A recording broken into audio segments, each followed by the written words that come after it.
Welcome back for another episode of Question Time here at Alhambra Investments, where we discuss the things that are on your mind, questions we get. And guys, someplace I want to go today is a question that really, Joe, came up out of the commentary you wrote this past weekend. The question is the economic data that we're provided by the government accurate? Now, don't laugh first, but just I want you to address that question. Okay, we can address that and just here's how it goes. No.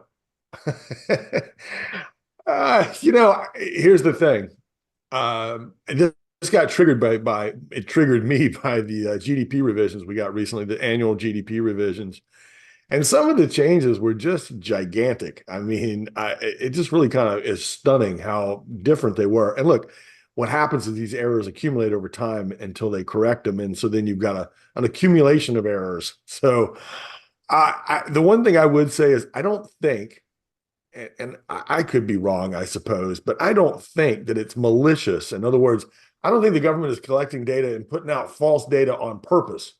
I don't think that's happening. There's a lot of people out there. Oh, the numbers are cooked, and oh, they're leaking stuff to their preferred people and so forth. Listen, if there's a government leak of government data, yeah, it's always think. Let me put it this way: never attribute to maliciousness what you can attribute to stupidity or incompetence or whatever you want to call it, because the government's really good at that. So, yeah, the data is not all that reliable in the short term. Reminds me of this thing that Warren Buffett says. He says, in the short term, the market is a voting machine. Actually, you know what? Warren Buffett, maybe this is Graham and Dodd. Maybe this is the old Graham uh, quote. But anyway, the point is, it is in the short term, the market is a voting machine. And in the long run, it's a weighing machine. And what that means in my mind is, in the short term, the truth doesn't matter. What matters is what people believe. And so in the long run, the truth matters, but in the short term, not so much. And that's why people react to these things, I suppose.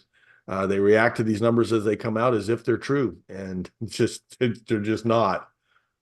Well, Steve, I mean, that's tough in our business because information is key to the most of the decisions we make. Yeah, well, let me throw a few things out there. I mean, one is, yeah, I agree with Joe in terms of the reported numbers are not maliciously manipulating those. There might be some malicious manipulation in how they calculate it, right? I mean, does the unemployment rate really show how many people want a job and can't get the job? It does make sense to kind of look at the methodologies sometimes and see is what you think you're getting with the number, what they're actually calculating, whether it's inflation, cost of living, or whatnot. But that's not the same thing as what we're talking about here. But the thing I would point out to numbers is that people get kind of a false impression because of how the media works. The market goes up or down. The media looks like, okay, what report got released? What headline number came out? And then they attribute the movement to that. Well, I can tell you, I mean, I've worked in a lot of shops, including Alhambra. It don't work that way. We're not sitting here and waiting for the latest government data, then it hits, and then we're like, okay, that's going to move the market, and we do buys or sells on that. It just doesn't work that way. That's what the media creates is a false impression, a very kind of simplified version of the market where when it moves up big or moves down or has any move, it's always linked to this report that came out. No, it isn't. No, it isn't. Sometimes you can't even figure out what the moves were, and most of the time you can. It isn't what they're telling you. It isn't these reports that are really moving and driving the market because you know what? The folks managing money, we're not dumb. We know this stuff's going to get restated. We know it's got errors in it. And even the folks that are using this data, I mean, some of them are using very sophisticated proprietary models where this and a lot of other stuff gets fed in, and how they're using it isn't the way the media tells you they're using the data. So, I mean, one thing I would kind of throw out is people are kind of getting this false narrative that these reports come out and they're what's moving the market because it's an easy story to write, but it's not what's really going on. I don't know. To me, it's kind of like a slow leak in a tire. You know something's coming out. You're really not sure what it is. You just know that in the end, the tire's going to be flat. Okay. Well, that's a good one, Bob. I have not heard that analogy before. I just made that up. I thought that was great. I will just say look, to give you an idea here, like these GDP revisions, uh, just one quarter of data, the disposable personal income numbers, and look, disposable personal income and all that stuff comes out monthly, but there's also a quarterly version that comes out with GDP. Disposable personal income in the first quarter of this year was off by a factor of, one. It was roughly double what was anticipated or what was released initially. We're talking $250 billion difference.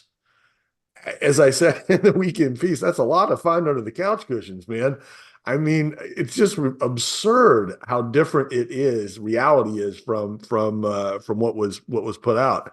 And the savings rate, listen, there was this big narrative. Steve talks about narratives, and that's true, man. The markets run on narratives. What do people, and this is the old Keynesian beauty contest. I don't know if you guys know that. I've written about it a number of times where, the idea is not to, if Keynes beauty contest was this thing, he's talked about a beauty contest in the newspaper. They put these pictures of women, of course, because it was the 1930s or whatever. So they could be sexist back then. Anyway, they put out these pictures of these women in the newspaper, and your job was to pick the winner. Which one was the prettiest? And so the one way to play the game is to just pick the one you think is prettiest. But the way to win the game is to pick the one that you think everybody else is going to think is the prettiest. Well, that's the way economic data is too. Steve talks about these algorithms. People use these algorithms to parse the news and so forth. They're not reacting to the news itself. They're reacting to how they think the market will react to the news. So it's a step removed from just the obvious. Look, I don't pay a whole lot of attention to the day-to-day economic releases, except to get sense of direction. That's all you can really get on these things. Another thing too, by the way, almost all of these things, well, not all of them, but especially the employment numbers, it's all done by survey. And a lot of the economic data we get comes from surveys. And the response rate has just gone off a cliff.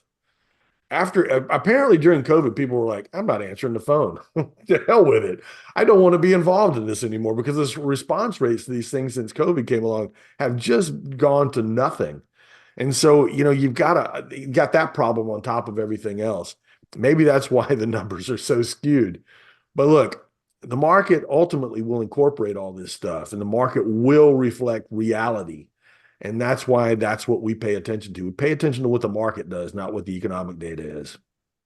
And now you know what we think. And as Forrest Gump said, that's all we'll say about that. If you've got questions for us, put them in the comments section down below.